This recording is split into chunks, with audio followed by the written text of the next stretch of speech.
Dear student, welcome to my channel जिसका नाम है अर्चना स्टडी जोन। तो डियर स्टूडेंट, लास्ट वीडियो में हम लोगों ने किया था मॉडर्न ओलंपिक्स और एशियन ओलंपिक के वन लाइनर क्वेश्चन।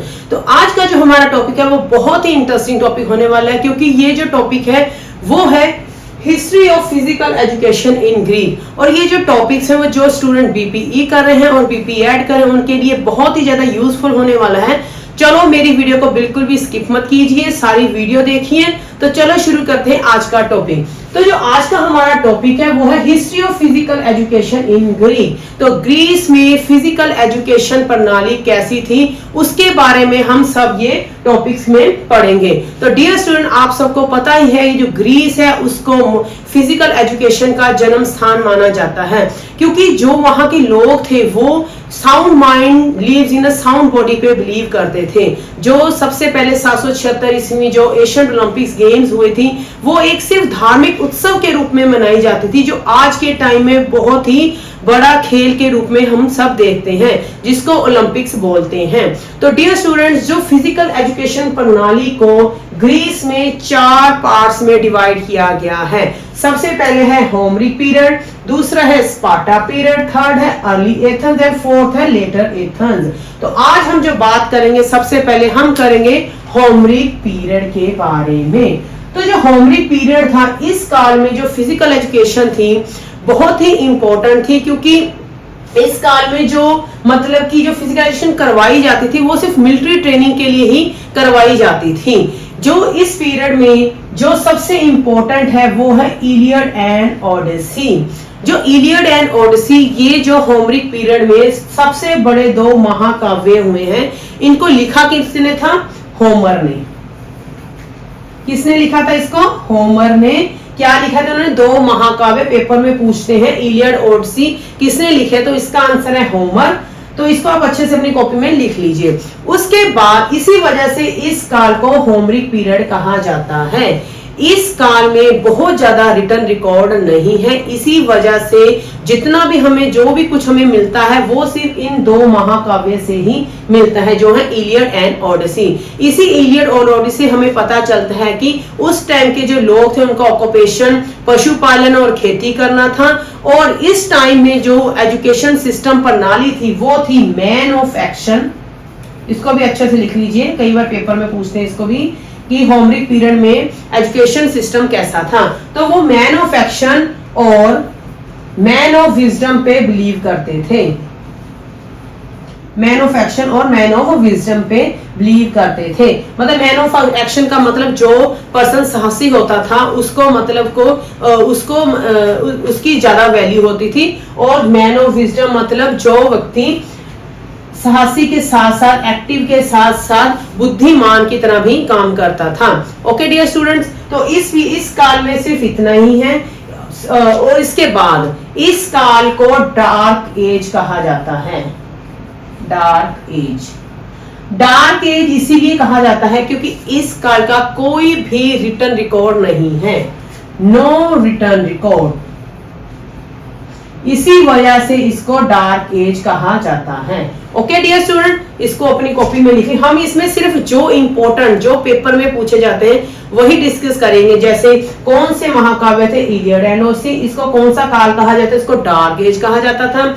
इसमें कौन सा कवि था जिसने 2 महाकाव्य लिखे थे? वो थे होमर। इसी वजह से इसको होमरिक पीरियड कहा जाता है। और इसमें जो एजुकेशन सिस्टम प्रणाली थी वो कैसी थी? वो थी मैन ऑफ एक्शन और मैन ऑफ विजडम। ओके तो जो नेक्स्ट हम लोग करेंगे वो है स्पार्टा पीरियड।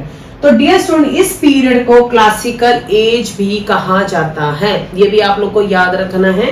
क्या कहा जाता है इसको? क्लासिकल एज कहा जाता है। और ये जो स्पार्टा है जो कौन सी रिवर के ऊपर स्थित है? तो इसका आंसर इरोटास रिवर। इसको अपनी कॉपी में राइट डाउन कर लीजिए। कौन सी रिवर के ऊपर है? इरोटास रिवर के ऊपर। तो डियर स्टूडेंट, जो स्पार्टा में फिजिकल एजुकेशन का जो मेन ऑब्जेक्टिव था, उद्देश्य था, वो था सैनिक तैयार करना। ठीक है ना। इसके आगे आप स्पार्टा पीरियड के आगे मिलिट्री ट्रेनिंग लिख दीजिए, ताकि आपको ये याद रहे कि जो स्पार्टा के लोग थे वो किस चीज के ऊपर फोकस करते थे। ठीक है डियर स्टूडेंट, तो आप लोगों को पता चल गया कि इस जो स्पार्टा पीरियड में जो फिजिकल एजुकेशन का जो फिजिकल एजुकेशन एक्टिविटी करवाई जाती थी वो एक सैनिक तैयार करवाने के लिए की जाती थी। उसके बाद जो स्पार्टन के अधिकारी होते थे वो जब बच्चा कोई पैदा होता था वो देखते थे कि अगर बच्चा दुबला पतला है तो उसको वो लोग टाइगेट्स नामक पर्वत से फेंक देते थे। इसको भी अपनी कॉपी में राइट डाउन कर लीजिए अच्छे से। कौन से पर्वत से? टाइगेट्स नामक पर्वत से इसको फेंक देते थे। उसके बाद डियर स्टूडेंट्स जो स्पार्टा में प्ले ग्राउंड था उसको क्या कहते थे? उसको कहते थे प्लेटेनिस्टास। ठीक है ना, जो स्पार्टा में खेल मैदान था, जो स्पार्टा में प्ले ग्राउंड था उसको क्या बोलते थे? प्लेटेनिस्टास। ओके डियर स्टूडेंट, उसके बाद जो स्पार्टा में एजुकेशन सिस्टम और ट्रेनिंग सिस्टम था उसको क्या बोलते थे? उसको बोलते थे अगोगे। ये बहुत ही इंपॉर्टेंट है, इसको आप अपने दिमाग में अच्छे से बिठा लीजिए। क्या था?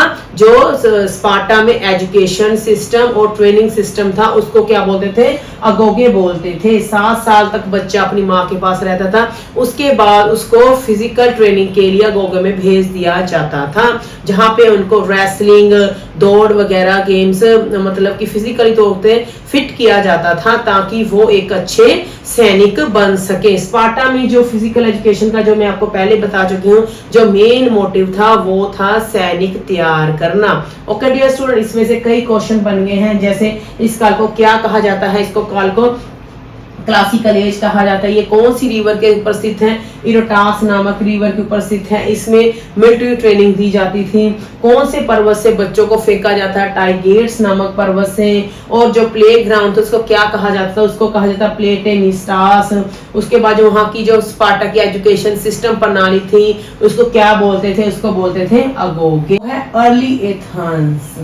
अर्ली एथेंस को पहले आक्टे भी कहा जाता था। क्या कहा जाता? आक्टे भी कहा जाता। क्यों कहा जाता? जो प्रथम राजा थे उनके जो थे एक्टियोस, उनके नाम पर एथेंस को आक्टे कहा जाता था। उसके बाद इस काल में मिलिट्री ट्रेनिंग भी दी जाती थी, प्लस इसमें मोरल वैल्यूज को भी मान्यता दी जाती थी। और इस काल में जो जिम्नेजियम हॉल था उसको क्या कहते थे?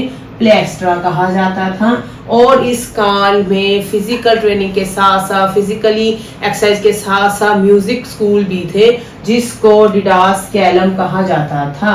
और सबसे इम्पोर्टेंट जो जिम्नेजियम में ट्रेनिंग कराई जाती थी उसमें बॉक्सिंग और रेसलिंग। ये आप कोई भी पेपर देख लीजिए उसमें ये क्वेश्चन आता ही आता है।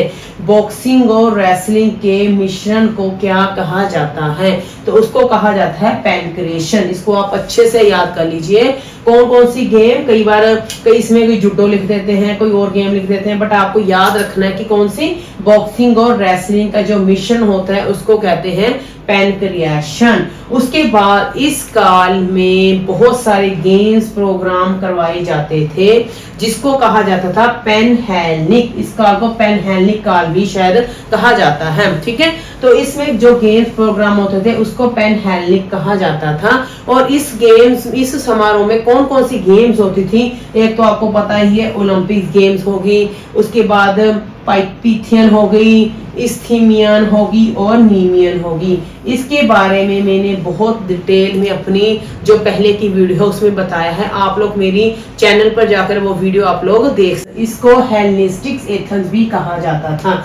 ये एथेंस का वो समय था जब चाहे एथेंस राजनीति में कमजोर हो गया था परंतु एजुकेशन और कल्चर का वो सेंटर रहा। इस काल में ज्यादातर व्यक्तिवाद पर जोर दिया गया, व्यक्ति के व्यक्तित्व के विकास पर ज्यादा जोर दिया गया था। इस काल को फिलोसफर काल भी कहा जाता है क्योंकि इस काल में बहुत सारे फिलोसफर हुए जैसे सुक्राट्स, प्लेटो और अरस्तु जैसे फिलोसोफर हुए और उस काल में ज्यादातर मेडिकल एक्सरसाइज पर जोर दिया जाता था। तो डियर स्टूडेंट्स, तो ये जो हमारा टॉपिक था history of physical education Greece, ये यहीं पर खत्म होता है। तो जो हम लोग नेक्स्ट टॉपिक करेंगे वो करेंगे history of physical education in Germany, उसके बाद हम लोग करेंगे हिस्ट्री ऑफ फिजिकल एजुकेशन रोम, उसके बाद हम लोग करेंगे history of physical education in India. तो मेरी इस वीडियो को अच्छे से देखिए क्योंकि इसमें बहुत सारे क्वेश्चन जो पेपर में आते हैं, और मेरे चैनल को लाइक, सब्सक्राइब और अपने फ्रेंड्स को शेयर कीजिए। Thank you. हाय हाय शुक्र है।